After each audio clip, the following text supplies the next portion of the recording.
Hey everybody, it's Jennifer. I was gifted this 4-probe meat thermometer, really easy to use. I appreciate that it comes with a very easy to use booklet and this handy dandy little case for when you're not using it. So the case is plastic and it does lock, and inside everything kind of lives in there. So you get these like brackets that you can put on your grill outside. It's freezing here today, so I'm going to show you with my stew. You get 4 different probes, and they come really nicely wrapped around these, I'm going to call them like plug organizers. So they're just like that. So what you're going to do is you're going to take off as many of the probes as you need. So I have this probe in my stew, and I'll just put that off to the side.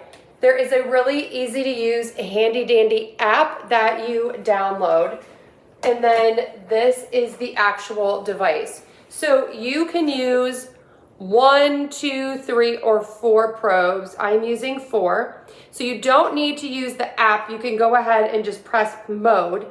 You can check set it by temperature. You can also set it by timer and by doneness for the food that you're using. So I'm doing temperature just to show you that this is great. This would make a great Father's Day gift. It's also a great gift for anyone who loves cooking. And I was gifted this. I don't know who sent it to me. Thank you, whoever sent it to me. I have never used a meat thermometer like this. I have the super easy, simple one that you just like put into the meat. It's like a regular thermometer. This was really easy to use, and I do love that you could look at 4 different things, like maybe you're making burgers or something, all at the same time. So again, really, really nice. So if you're in the market for a meat thermometer, I will put the link below. Check it out.